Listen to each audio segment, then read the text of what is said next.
So we looked at the Stripe docs. Hopefully, we looked at the Stripe guides, Rails. Super duper helpful. It's gonna pretty much get us all set up. A lot of really good things in here.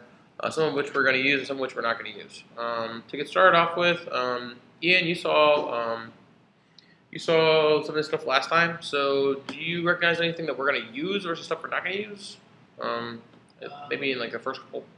Let's just kind of go section by. I kind of like to always get like the skip by pre's. So like pre is pre-formatted. That's like the code snippets. So like this gem file. Is something we want? Something we don't want. Yeah. What do we get? What do we get out of that? Kind of like a little package out of the box where they uses JavaScript to process information. We kind of get that. But actually, we don't actually get that from the gem. We actually get the classes in Ruby, the capital S Stripe and Stripe charge. That all comes from the gem. That's coming from that gem file. So just go ahead and run a bundle here. See how I use the splits. Okay. What about Rails G controller charges? Do we want this or don't want this? No, we don't want this. We already got orders, right? Perfectly good orders controller. No need for another controller. We're going to use orders for that. All right. So what about this Stripe customer and Stripe cart? Stripe charge. Do we want any of these things?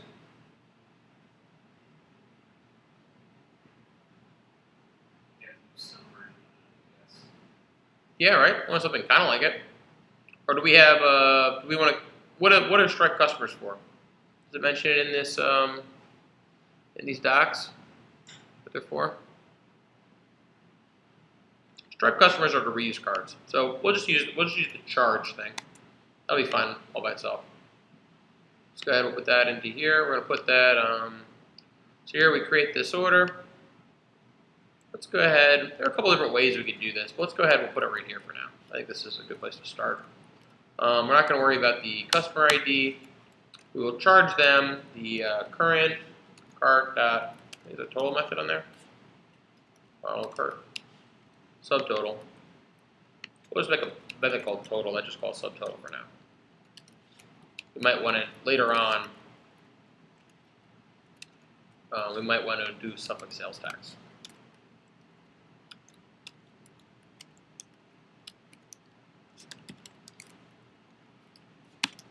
We're making a method on cart called total. So current cart total. Here's the description. We can put whatever we want in here. So this would be a description of the charge. So let's put beta store here.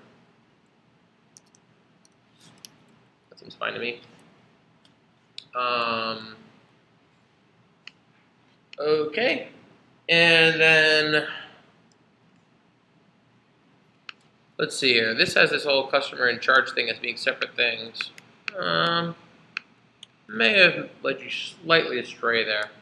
I have this other thing here called Docs Tutorials Charges, which I think may actually be a better look.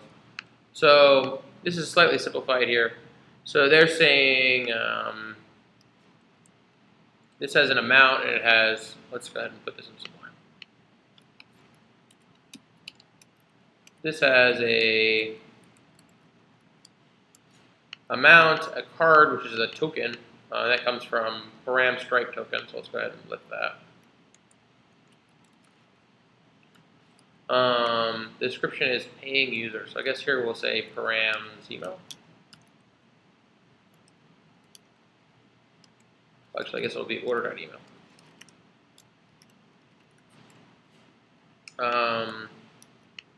And then so that's the Stripe token, that's the currency, and then this is going to be current card.total. So I'll represent the card we're creating, amount in cents. I guess it's always like that. Let's take a quick look. The Rails thing. Amount in cents. Cents. Yeah. Yeah. Sounds good.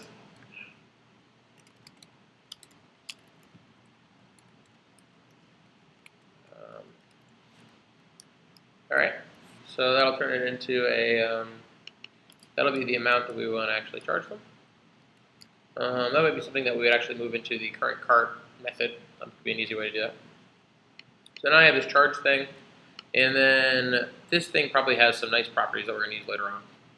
So, all right, so let's go back to this thing. So this was kind of like handling the charge. There is going to be this whole stripe error thing, which we may have to handle. For now, by not handling in here, what will happen?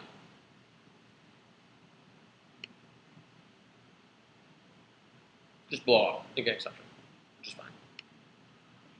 Okay, and then are we have to do anything with these routes? Nope, we already have those. What about this configuration thing? Yep, I totally agree. We're gonna need to set the configuration. These get used by the Stripe gem so that it knows how to identify yourself to the Stripe servers. STRI.RB. Oops. I don't want to copy.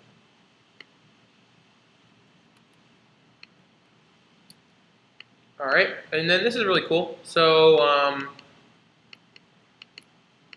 we just create a Stripe object on here, and then all of a sudden we have we can just set we put a hash on here. So I think if we go to the Rails configuration piece, Rails.configuration, got all kinds of cool stuff on here, and it turns out you can just add new stuff here. So if I wanted to create a Joe configuration object, I can say name is Joe.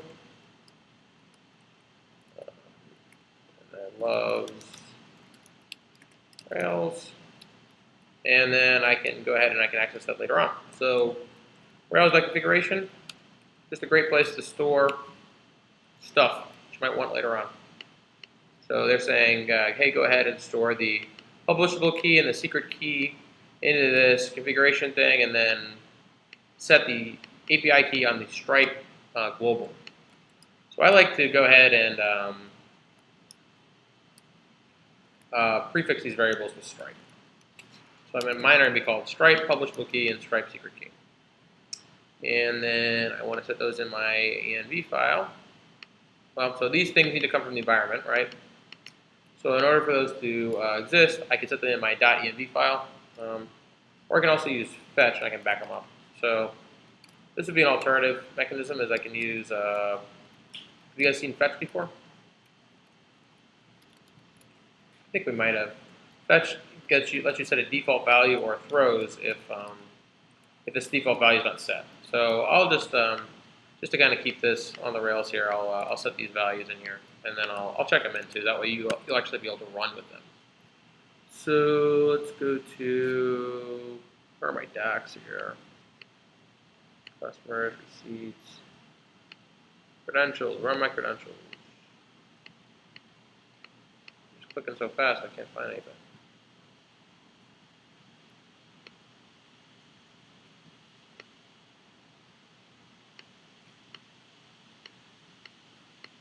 API keys. Here we go. Here we go. Wow, really struggling here.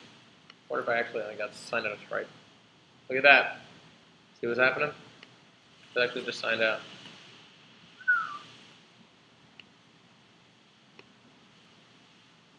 All struggle bus all day long. All right. Man, that sucks. I hope that that's not actually the case.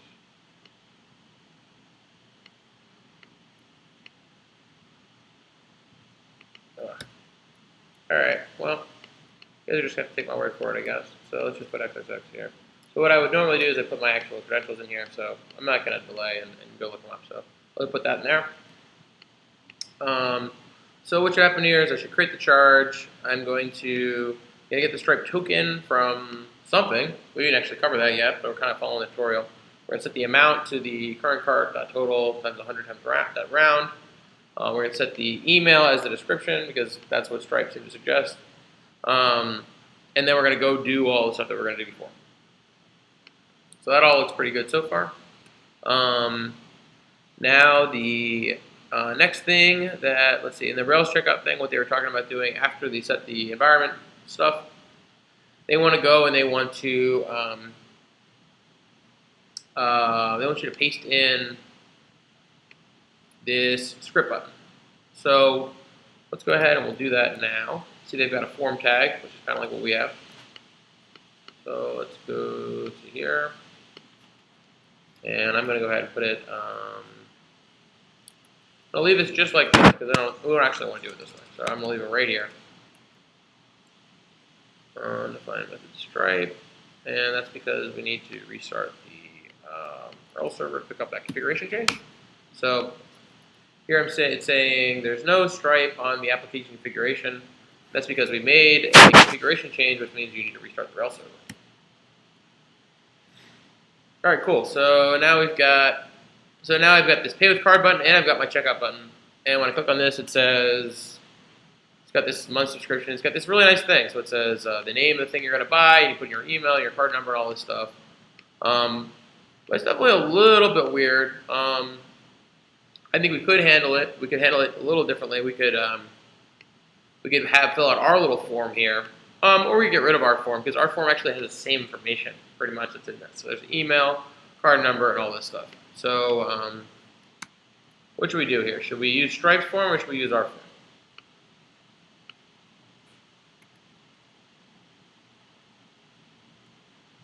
Let's use our form since this is a class, and also because in real life you're going to probably want to make your own form anyway. So some of this is definitely what we want. But we're definitely going to need the Stripe. Let's see here. So luckily there's this building a custom form tutorial. And this is pretty much exactly what we want to do. So let me put this in the Slack. So this form's here. That's a good look. And what they're suggesting is that you link in the Stripe JavaScript code. So let's go put that in. Get rid of this.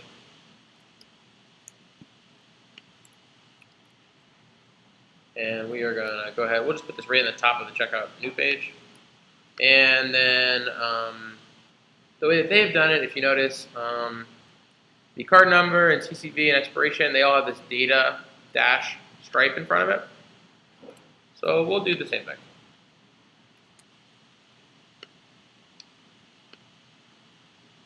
So I already set up my form with a card number and CCV and expiration and all that stuff.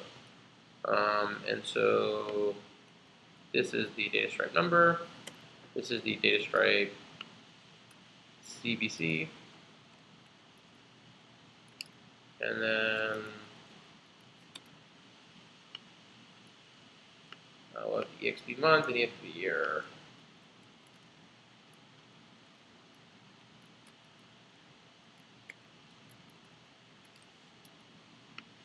All right. And that'll give us that stuff. And if we just kind of continue along the line here, the next thing they want you to do is they want you to make a script tag and set the publishable key in here. For the time being, let's put this right here. It's kind of not the worst place in the world for it. Might be a better place for it. Here we need the publishable key out of the environment. We can get that with Rails.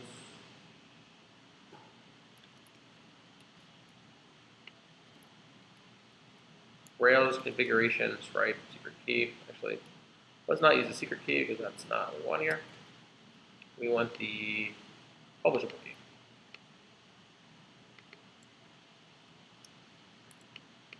All right. And then the next thing it tells you to do is it tells you to maybe use jQuery. We can do the same thing.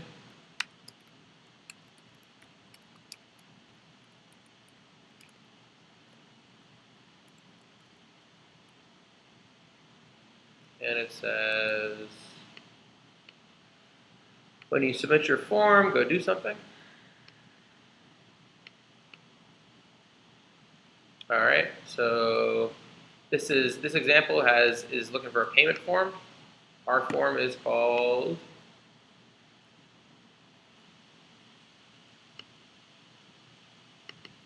form is called the new order.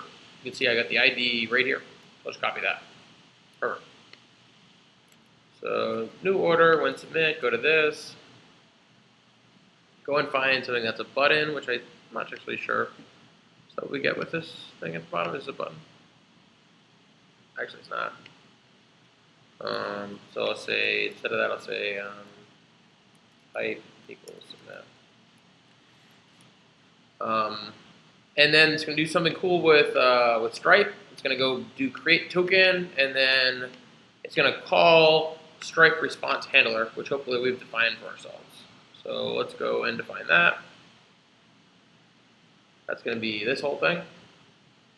And actually, for now, let's go ahead and let's go ahead and define Stripe response handler up here. So this is the function that's going to call. So for here, let's just say debugger.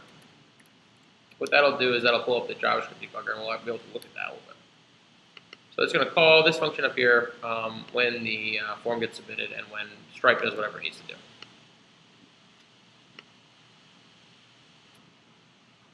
All right. So what we need to do is, we probably need to reset our password. Real annoying. Let me just do this real quick. All right. And then I'll refresh this page. And I've got okay. And this is saying XXX is not defined. All right. So what is my problem? What is my problem? I got a JavaScript error that says XXX is not defined.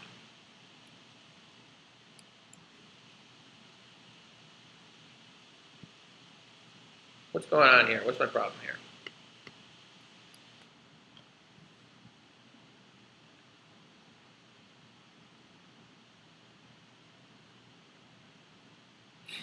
So something's wrong with this line.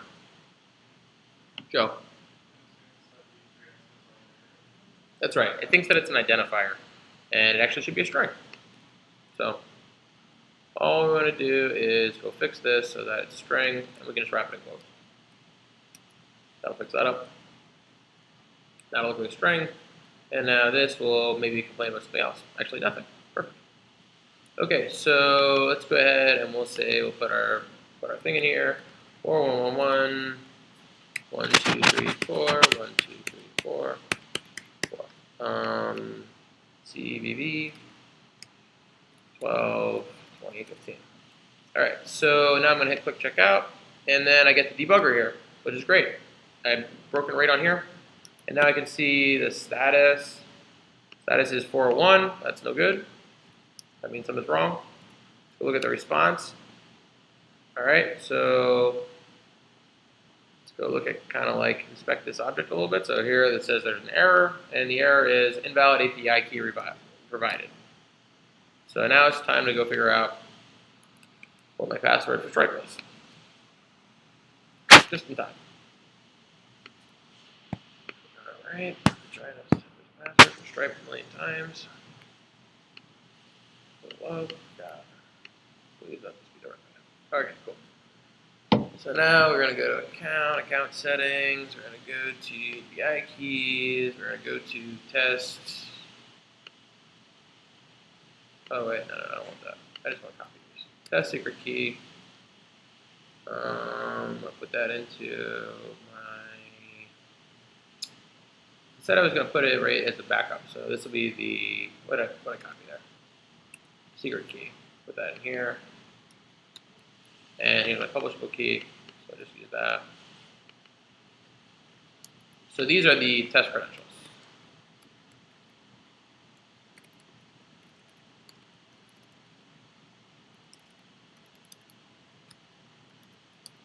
Oh, see a big problem, honestly, with checking in the test credentials. That's totally fine.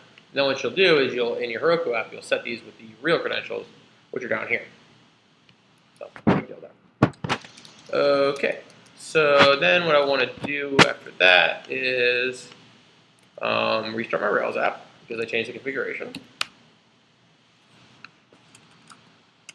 And then if you notice, one thing that's really cool here is that Stripe has some nice test card numbers that you can choose from, including this 424242 number.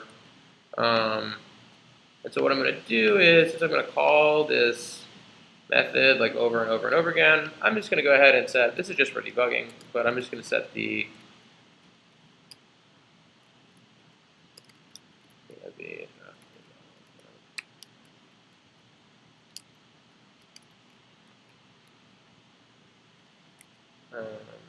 volume.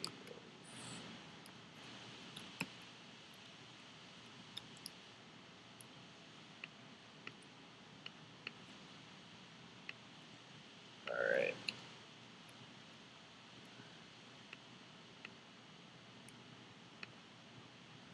This might be the kind of thing that would be nice to turn into a helper, but I'm just going to set some default values. That way I don't fill this form over and over again because that gets really old.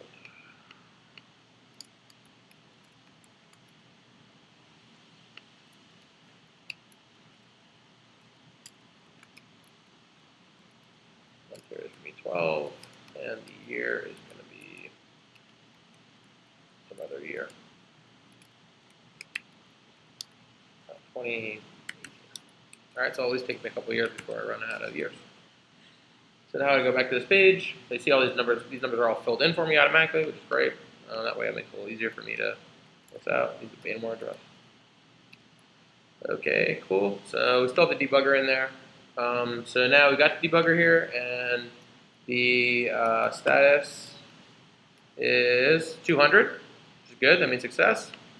And the response is cool. We've got this. I've got a ID. I have currency. I have an amount, 0. Live mode is false. Use this false, and here's a token. So we got all kinds of interesting stuff here. So this is kind of good. So let me hit play here. All right. So now, is there going to be a transaction in my dashboard here? No. No transaction. And why is that?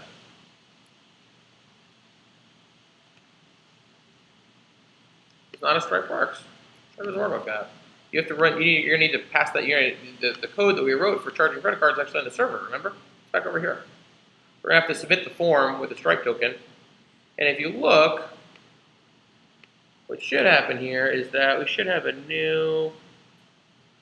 I think the way this works is it will go ahead and it'll insert a new hidden thing. Well, let's walk through this thing. We'll kind of finish the tutorial. Okay, so here's the response object, which is really, really good. And then what we want to do is we want to handle it the way that they did. And they have a good example about how they would go ahead and handle it right here. So they say you want to put this in our handler. So instead of debugger, which is not going to do us any good, then we want to go ahead and say these things. So we take the response, we want to go and we want to append into the form, which is going to be, I believe they went here.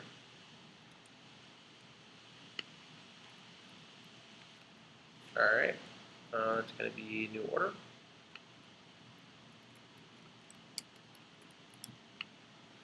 It's going to create the Stripe token, and then it's going to go and submit the form for us, which is great, which is totally great. So let's go ahead, we'll restart this, and then we'll just double check one little thing here. Okay, so the trick is this is actually relatively important. In these things, you don't want to set the name property, because if you set the name, then those values will get submitted to your server, and those will be insecure. So I did not set the name, which is good. See, I don't have the name on here. So that means that those values won't get submitted to my server. So here I am in this thing. I'm going to go ahead and put a different email in here. I'm going to say checkout. And now what's happening is that it's going to Rails, and it's doing all that different stuff that we said it should do, and hopefully when we refresh this, whoa, as promised, no mistakes made. All right, so that's kind of how Stripe works. The There are a couple different resources there. I know that none of you guys actually got a chance to work on it, but the good news is this is not the last class. There are many more classes. At least one, maybe two. Do you guys know, or would we go to? There's three, right? Yeah. So there's this week and next week. So probably what will happen is I'll post this video, and if you guys are total overachievers and came a class, unlike the rest of the slackers, if you guys want to go ahead and get this stuff integrated, follow the docs and stuff, then be my guest, make it happen. And if so, I'll have Paul figure out what you guys should work on for the next class, which could be all these cool extra credit stuff, which is definitely relevant. Like these extra credits are definitely super, super relevant. And so on Wednesday, either Paul will go over the stuff that we basically did together here, creating orders and doing stuff with Stripe, or if you guys get stuck on Stripe, you guys can debug it in class. But either way, you'll have a head start. And you've seen a little bit how Stripe should work. And definitely in Slack here, you've got some good guides. So I'm going to go ahead and I'm going to commit this, but I'm not going to check it in because I want you guys to try it out yourselves. And then I'll get Paul to, or I'll check it in on Wednesday after class after you guys have all seen it. All right? Good deal? Any questions about Stripe? Pretty cool. This is the part of the class. How much you guys pay for tuition, right? Now this is the part of the class where you get it back. All right?